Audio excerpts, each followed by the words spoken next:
I am here with Jose Amezcua with Intero Real Estate Services. and he's a real estate agent. He works for Intero, like he just mentioned. So I'm doing this interview with Jose to ask him some of the frequently asked questions when people are trying to buy a house or sell a house on the real estate side. And I am excited to meet with him and let you guys meet him and hear all his answers. So Jose, should we get started? Yes, let's go. Awesome. All right, so how many years have you been in the industry? So in this industry, I've been about 5 years. As a professional realtor, 3. Awesome. And by that you mean full-time? You've been Full-time, correct, yep. Awesome. And then one question that I do have is, for you, what are the steps that a person should take when they are looking into buying or selling their properties? So step number 1, make sure you're 100% pre-qualified, not a fast pre-qualification. Most lenders and most agents work in the facet where they'll ask you how much do you make. They ask you for a quick, verbal knowledge of what what you claim in your taxes, and then they'll automatically say, yeah, don't worry about it, you qualify for this type of loan. Now, if you're working with an agent or a lender that automatically tell you you're good to go see houses at that point in time, you should automatically fire both of them at that point in time. Yep. What you I should agree. do, right? You should have a full pre-approval from your lender, and your agent should verify with your lender. And once you have that, and only until that point in time, should you actually go and look at homes. I totally agree with you, because I do think that it's really important when they're told that they're pre-approved for a purchase, that they have really looked at all the factors, credit, how much they make, not only that, but to be sure that they're comfortable with like payment-wise, price points, So I totally agree that they should really sit with the lender and know other options before they go out with an agent like yourself to find their ideal home. Correct. So I think that's the most important thing that they need to do. And what do you think is better? Do you think it's better for people to rent or buy? Absolutely, buy is 100% better. And the reason why is because when you're renting, 100% of that money is going to evaporate, and you're essentially paying that person's mortgage. So you're making them richer instead of helping yourself. When you purchase a home, at least, let's say 40% of what you're paying your mortgage a month is going back towards you, towards your equity.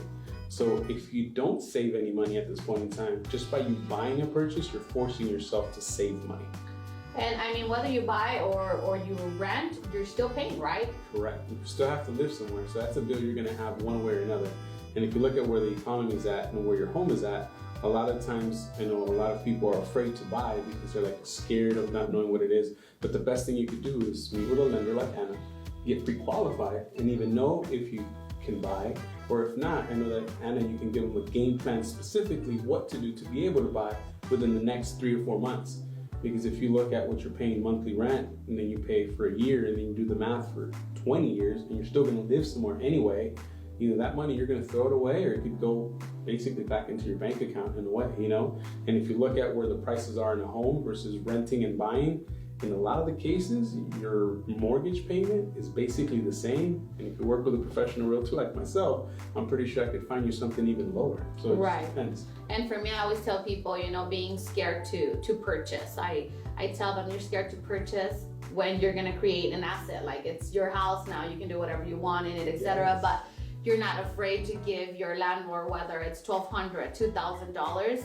And it's such a simple math for them to just look at how much they're trashing. Like just by year, just take that and multiply by 12. If you've already been renting for, let's say, 10 years, then multiply that total by 10 and you will be very disappointed to know how much trash, how much money you have trashed. So I definitely agree with you. It's definitely always better to buy. There's so many more options ahead.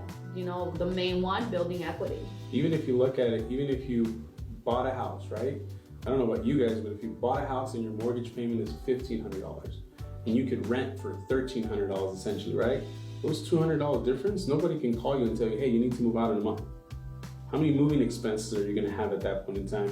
Where does that put your family? What time of year are they gonna ask you to move? What if they ask you to move in the middle of Christmas? Right. Just think about that. That to me is scary. Just that in itself, you have no control. 100%. You're totally right. And then what happens if someone already owns a home and they either they feel that they're ready to either upgrade or downgrade on their property? Is it possible for you to help them buy a house and sell their current house at the same time? Yes, absolutely. That's actually probably the best way to do it. So I think most of these questions are really going to depend on the agent that they're working with, right? Because there's agents that are beginning in their career, there's agents like myself that have been in the business for a long time and that have different education behind them to help your family get the most amount of money for your house, whether it be number one is going to be an agent that knows how to sell a house. Most agents can definitely sign a contract and pretend that they're going to help you sell your house, but it doesn't mean that they actually know how to sell a house. Getting a real estate license is very simple, therefore a lot of people have it, but it doesn't mean that they're even a professional. Or it could be executed properly. Correct, yeah. So a lot of times you can hire any realtors. A lot of people think that because a realtor is willing to work for a lot less, that's the best realtor for them. The way that I see it, hey, if they're willing to discount their commission, which is their money for their family, think about what they're going to do for your family and your equity on your house. So that's a big red flag. I tell a lot of my clients, if you're going to hire someone to sell your house, you need to ask them, how many houses have you sold? What areas have you worked in? What is your experience? Have you ever sold a house in the past? Have you ever even helped a client who's sold their house and bought their house at the same time? Because that's a whole other animal, exactly. right? Exactly. It's a very, it's an experience of its very own. Yes. Different than just buying a house or just selling a house. You're absolutely right. Correct. As an agent, you got to be able to help the family when they're selling, make it very comfortable, showing the houses, having a lot of people coming over, negotiating the offer, at the same time putting a contingent and a protection for that seller that they're not selling their house until they find the perfect house, because you don't want them to move just wherever, right? Another thing that goes in that is when you find that house, how do you negotiate with the selling agent of the other house? Because essentially a lot of people, when they hire the wrong agent, they're going to lose a ton of money when they're selling the house, and they're going to lose a lot of money when they're buying the other house if they pick the wrong agent. But this will all come back to where they really want to do and what they want to do. Now, again, a lot of families, when they're ready to sell, they should really hire a professional and meet with a lender before they even go out house shopping, even if they're selling. Because even if they're going to make $100,000 from the house, it doesn't even mean that they can buy.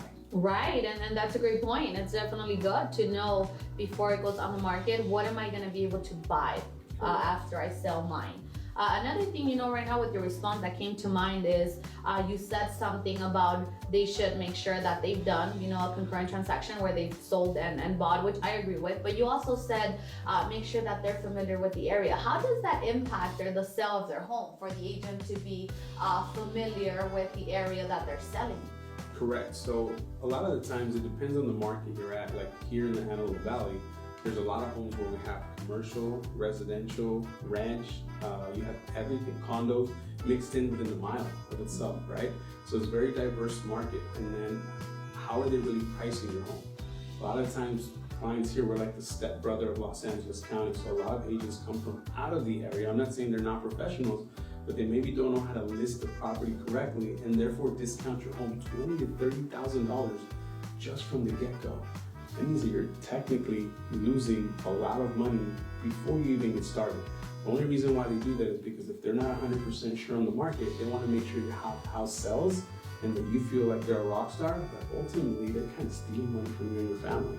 That's very, very important. Now, if you see that houses are selling for more, there's another thing that it comes to when it comes to selling. There's so many variable factors at that point in time. How do they list your home? How are they promoting your house? Do they even promote your house? Do they do any open houses? It's a whole other avenue, but definitely not having an agent from the area or that at least can prove a good solid track record on how to sell a house or what's it going to take to sell a house is definitely going to make a big difference on how they're going to be able to make a lot of money on their home or not. Jose Amezcua, thank you for joining us and sharing your real estate knowledge. For those of you watching, keep tuned on my social networks, and we'll be posting more videos with questions and answers regarding mortgages and real estate. Thank you and have an amazing day.